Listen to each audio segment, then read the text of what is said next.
ሰላም ወደ አድማጮቻችን መድፈኞቹ መንትዮቹን አስፈርመዋል። እንግዲህ ይህ ለአርሰናል ጥሩ ዜና የሚሆን ነው። አርሰናልና ኢኳዶር ሲነሳ በአርሰናል ታሪክ የመጀመሪያው ኢኳዶራዊ ፈራሚ የሆነው ፔሮ ሂንካፔ ነው። ታዲያ የሂንካፔ ውጤት እየቀጠለ ነው ማለት እንችል ይሆን? እንግዲህ ሁለቱን በኢንዲፔንደንቴ ደለቫሌ ታዋቂ የሆኑትን ሁለቱን ታዳጊዎች መድፈኞቹ ማስፈረም ችለዋል። የኤስፒኤን ዘገባ ነው። ሁለቱ መንትዮች እንግዲህ ኤድዊን እና ሆልገር ኩንቲየሮ ይባላሉ። እንግዲህ አርሰናል የሚቀጣቀሉት አሁን 16 ዓመታቸው ላይ ይገኛሉ። 18 ዓመት ሲሞላቸው ነው። እንግዲህ ብዙዎቻችሁ የትዊተር የምትጠቀሙ ከሆናችሁ የድሮ ትዊተር ያሁኑ ኤክስ ፔጅ ላይ ማለት ነው ቤን ማትሰን የሚባል በምልመላ ዘርፉ ላይ ብዙ መረጃዎችን የሚያጋራ ሰው አለና እዛ ላይ አንድ ሐሳብን ጽፎ ነበረ። አርሰናል ሂንካፔን ካስፈረመ አይቀር እነዚህን ሶስት ተጫዋቾች ደግሞ በዛው ቢያስፈርም የሚል ነው። ዴነር ኦርዶንዛን እንዲሁም ደግሞ ሁለቱን መንትዮች ኤድዊን እና ሆልገር ኮንቲየሮን። ዴነር ኦርዶንዛ አሁን እንግዲህ ከሳምንታት በፊት ቸልሲዎች ይህንን የመሃል ተከላካይ ገብርኤል ማጋሌስ የሚመስለውን ቸልሲ ማስፈረም ችሏል። አርሰናል ግን ከሶስቱ ድንቅ ከሚባሉ የኢንዲፔንደንት ደለቫሌ ታዳጊ ተጫዋቾች ሁለቱን ማስፈረም ችሏል። ወደ አድማጮቻችን ነገ 100-200 ሚሊዮን ፓውንድ ሊያወጡ የሚችሉ አቅሞችን አርሰናል ከሳውዝ አሜሪካ ማስፈረም ችሏል። አስገራሚ ክህሎት ያላቸው ታዳጊዎች ናቸው። ከነ ማክስ ዳውንማን ጋር እንዲሁም ከነ ኢታን ንዋነሪና ስካሊ ጋር ለሚቀጥሉት ዓመታቶች እንግዲህ እነዚህን ተጫዋቾች የምናያቸው ይሆናል። መድፈኞቹን የሚቀላቀሉት ከ2 ዓመት በኋላ ነው የሚሆነው 18 ዓመት ሲሞላቸው። ቸልሲ በእንደዚህ አይነት ዝውውሮች የሚታወቅ ቡድን ነው። የሳውዝ አሜሪካን ወይም የደቡብ አሜሪካን ገበያ በሚገባት ብዙ ተጫዋቾችን ሲያስፈርም አይተነዋል። ለምሳሌ ስቴፋን ዊሊያን በቅርቡ ማሳያ የሚሆን ነው።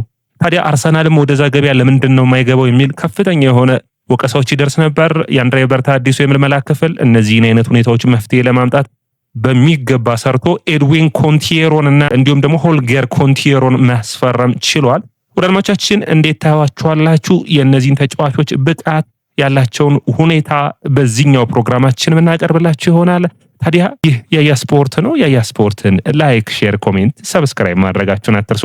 የእናንተ ላይክ፣ ሼር፣ ኮሜንት፣ ሰብስክራይብ ብዙዎቹ ጋር እንድንደርስ የሚያግዘን ይሆናል። እንግዲህ የደቡብ አሜሪካ ተጫዋቾች የተለየ ክህሎት ያላቸው ከእንግሊዝ ፕሪሚየር ሊግ የማታገኘውን ከእንግሊዝ ፕሪሚየር ሊግ የተለመዱት አሉ አይደል? ፈጣን ኢንተንሲቲ ያለው ጨዋታው ላይ ተጽዕኖ የሚፈጥሩ እንዲሁም ደግሞ በአካል ብቃቱ ረገድ ጥሩ የሆኑ ናቸው። ከዚህ በፊት አርሰን ዌንገር የሚናገሩት ሐሳብ ነበር። ከደቡብ አሜሪካ የምታገኛቸው ግን አንዳንዴ ከአካዳሚ ዘግየት ብሎ የገቡ በእግር ኳስ ክህሎት ረገድ የተለዩ ጥሩ ተጫዋቾችን ታገኛለህ።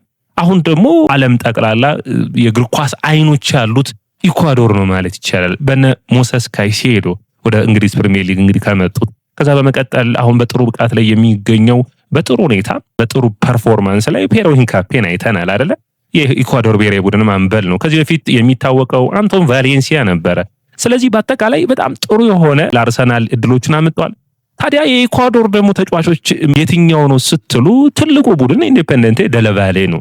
በዚህ ቡድን ውስጥ በዚህ ማሰልጠኛ ውስጥ ያላለፈ የኢኳዶራዊ ተጫዋች አታገኙም። ካይሴዶ ነው ብትሉ ከኮሎምቢያ ከተለያዩ ሀገራት እንኳን የመለመሉ ወደዚህ ያመጣሉና ኢንዲፔንደንት ደለቫሌ ቸልሲ እንኳን ካይሴዶን ከብራይተን ያመጣው፣ ነገር ግን ሄንድሪክ ፓይዝን ኦርዶኔዛን ሲያመጣ ሁለቱም ከኢንዲፔንደንት ደለቫሌ ነው የሚሆኑት። አርሰናልም አሁን 2 ተጫዋቾችን አግኝቷል። ታዲያ ሁለቱን እስኪ ለይተን እንያቸው። በእግር ኳስ ግን ውድ አድማጮቻችን እናንተ የማንን መንትዮች ውጤታማነት ታስታውሳላችሁ? እንግዲህ የዴቦር ቤተሰቦች በባርሴሎና የሚታወስ ነው። በማንቸስተር ዩናይትድ የፋቢዮ ሲልቫ እና እንዲሁም ሁለቱ የሲልቫ ቤተሰቦች በጣም አስገራሚ ነበሩ በቀኝና በግራ የተከላካይ መስመሮች ላይ። ታዲያ አርሰናልም ሌላ መንትዮችን ሊያሳየን ነው። የመንትዮቹ ብቃት እንዴት ይሆናል የሚታይ ይሆናል። ነገር ግን እስኪ ሁለቱንም ለየብቻ ነጥለን እንያቸው። ኤድዊን ኮንቲየሮ ይባላል። ኤድዊን ኮንቲየሮ ሙሉ ስሙ ኤድዊን ጆሱዋ ኮንቲየሮ ፕሬሴዳ ይባላል። ይህ የ16 ዓመት የአማካኝ መስመር ተጫዋች ከኤስሜራዴስ ኢኳዶር ነው የተወለደው። 1.73 ነው። ቁመቱ አጠር ያለ ነው። የግራ መስመሩን የሚይዝ ይሆናል። በአማካኝ መስመር መሰለፍ የሚችል ነው። ለኢንዲፔንደንት ደለቫሌ ከ20 ዓመት ቡድን በታች ነው የሚጫወተው። ታዲያ ለኢኳዶር ከ15 ዓመት በታችና ከ17 ዓመት በታች ቡድን ውስጥ ተጫውተዋል። 6 ጨዋታዎች ከ15 ዓመት በታች አድርጎ 1 ጎል አስቆጥሯል። ከዛ ውጭ 17 ዓመት በታች ደግሞ 6 ጨዋታዎችን አድርጎ አሁንም 2 ጎሎችን አስቆጥሯል። ፈጣን ነው። መስመሮችን በሚገባ መጠበቅ የሚችል በሚገባ ድሪብል ማድረግ የሚችል ነው። ይሄ ከአካዳሚ ማታገኙት ሪል የሆኑ ተጫዋቾች ናቸው። ደረማቻችን ሌላኛው ደግሞ ሆልገር ኮንቲየሮ ይባላል። እኔ ደግሞ ያስገረመኝ ይሄኛው ነው። እንግዲህ ሆልገር ኮንቲየሮ በጣም የሚገርመው ስለዚህ ውድ አድማጮቻችን ሁለቱም ቁመታቸው ሜትር ከ72 ነው፣ ተመጣጣኝ የምትሉት አይነት ነው። ይሄኛው የአጥቂ አማካይ ነው። በቀኝ እግሩ ነው የሚጫወተው። ከዛ ውጭ የግራ መስመሩን ይዞ መጫወት የሚችል ነው። በሚገርም ሁኔታ በጣም አስደናቂ የሆነ ክህሎት አለው። ይሄ ድሪብል የማድረግ አቅም ያለው ነው። ስትሪት ፉትቦል የምታስታውሱ ከሆነ ማለት አሁን የጠፉት አይነት የነ ሮናልዲኒዮ አይነት ድሪብል የማድረግ የነ ኔይማር አይነት በሚገባ ድሪብል ማድረግ የሚችል ነው። የሙሴላን አይነት ብቃት ያለው ይመስለኛል። ቴክኒካሊ በጣም ጥሩ ነው። 10 ቁጥሩን መሸፈን የሚችል ነው። የጨዋታ ቴምፖ መቆጣጠር የሚችል ነው። ቪዥኑ፣ ፓሲንጉ፣ ድሪብሉ ጥሩ የሚባል ነው። ታዲያ እነዚህ ሁለት መንትዮች በጣም እርስ በራስ አብረው ሲጫወቱ በጣም የሚያስደስቱ ተመጣጣኝ የሆነ ብቃት ያላቸው ነው። አሁን ባለው አቋም ስታያችሁት ሁለቱም ወደ ትልልቅ ቡድኖችና ወደ ትልልቅ ፐርፎርማንስ ማደግ የሚችሉ ሁለቱም በ10 ቁጥር መጫወትና ሁለቱም መስመሮች መጫወት መቻላቸው ተወዳጅና ተመራጭ ያደርጋቸዋል። ታዲያ የሁለቱም ምን ጥንካሬ ያላቸው በታዳጊ እድሜያቸው ምንስ ደካማ ብቃት አላቸው ማሻሻል የሚችል ብላችሁ ካያችሁት መጀመሪያ ለኢንዲፔንዴንቴ ዴል ቫሌ ሁለቱም ሲጫወቱ በሶፋ ስኮር መሰረት ሬቲንግ የተሰጣቸው 7 ነው። ወደ አድማጮቻችን ከበድ ያለ ነው የሚሆነው። ከቦሊቪያና እንዲሁም ከሌሎች ቡድኖች ጋር ባደረጉት ጥሩ ብቃት አላቸው። ነገር ግን አሁን ወደ እንግሊዝ መጥተው በተለይ ቀዳሚ እድሜያቸው ስለሚሆኑ የተለየ ብቃታቸውን ያሳያሉ ተብሎ ይጠበቃል። እንግዲህ አርሰናል ይህንን ዝውውር ፈጠን ብሎ ሌሎች ሳይገቡ ውሳኔዎችን መወሰኑ ጥሩ የሚባል ነው። ባርሴሎናና ሪያል ማድሪድ ይህንን ሁኔታ ቀድመው ሳይወስዱት እንግዲህ እንግሊዝ በጣም ትልቁን ስራ ቼልሲ ይወስዷል ብዬ አስባለሁ። ቼልሲ ታዳጊዎችን ከደቡብ አሜሪካ በፍጥነት አስፈረመ ነበር። አሁን ዩናይትድም ገብቶበታል። ዞካን አስፈርሟል።